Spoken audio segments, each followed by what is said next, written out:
কোন এক সময় বনী ইসরায়েলের 3 জন লোক পথ দিয়ে যাচ্ছিল।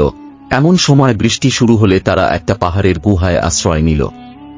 হঠাৎ পাহাড় থেকে একখণ্ড পাথর এসে তাদের গুহার মুখ বন্ধ করে দিল। তারা পাহাড়ের গুহায় আটকে গেল। তখন তারা একে অপরকে বলল, নিজেদের কিছু সৎ কাজের কথা চিন্তা করে বের করো, যা কেবলমাত্র তোমরা আল্লাহর সন্তুষ্টির জন্য করেছ, এবং তার উছিলায় আল্লাহর নিকট সাহায্য প্রার্থনা করো। হয়তো আল্লাহ তোমাদের উপর হতে পাথরটি সরিয়ে দিবেন।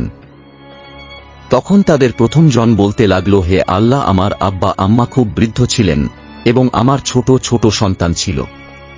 আমি তাদের ভরণ পোষণের জন্য পশু পালন করতাম। সন্ধ্যায় যখন আমি বাড়ি ফিরতাম তখন দুধ দোহন করতাম এবং আমার সন্তানদের আগে আমার আব্বা আম্মাকে পান করাতাম।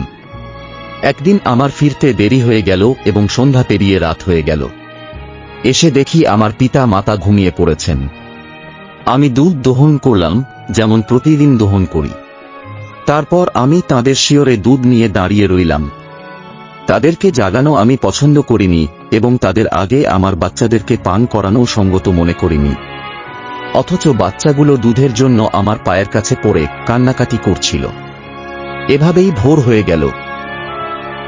তারপর সে দোয়া করতে লাগল, হে আল্লাহ, আপনি জানেন আমি যদি শুধু আপনার সন্তুষ্টির জন্যই এ কাজটি করে থাকি, তবে আপনি আমাদের হতে পাথরটা সরিয়ে দিন যাতে আমরা আসমানটা দেখতে পাই।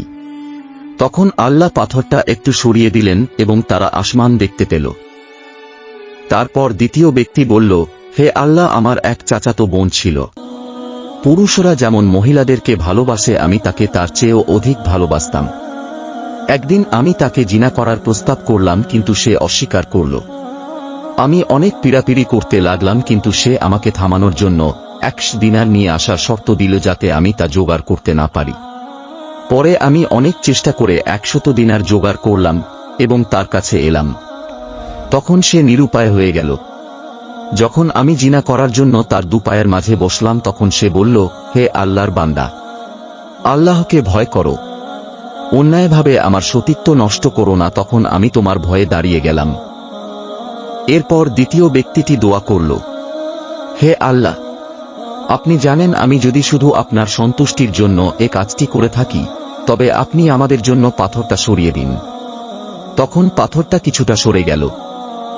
এরপর তৃতীয় ব্যক্তি বলল, হে আল্লাহ, আমি সামান্য কিছু খাদ্যের বিনিময়ে একজন শ্রমিক নিযুক্ত করেছিলাম। যখন সে তার কাজ শেষ করল সে আমাকে বলল, আমার পাওনা দাও। আমি তাকে তার পাওনা দিতে গেলে সে তা নিল না। আমি তা দিয়ে কৃষি কাজ করতে লাগলাম এবং এর দ্বারা অনেক গরু কিনলাম এবং তার জন্য রাখাল রাখলাম। বেশ কিছুদিন পর সে আমার কাছে এসে বলল, হে আল্লাহর বান্দা, আল্লাহকে ভয় করো এবং আমার মজুরি দিয়ে দাও। তখন আমি বললাম, এই সব গরু ও রাখাল নিয়ে যাও, এগুলো সব তোমার।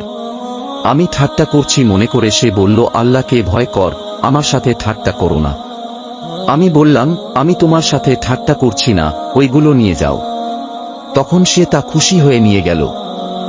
তারপর তৃতীয় ব্যক্তি দোয়া, হে আল্লাহ, আপনি জানেন যদি আমি আপনার সন্তুষ্টি লাভের জন্য এ কাজটি করে থাকি, তবে পাথরের বাকিটুকু সরিয়ে দিন যাতে আমরা এখন থেকে বের হতে পারি। তখন আল্লাহ পাথরটাকে সরিয়ে দিলেন এবং তারা গুহায় আটকে পড়া হতে মুক্ত হল। বিখ্যাত সাহাবী আব্দুল্লাহ ইবনু ওমর রাদিয়াল্লাহু তাআলা আনহু হাদিসটি বর্ণনা করেছেন।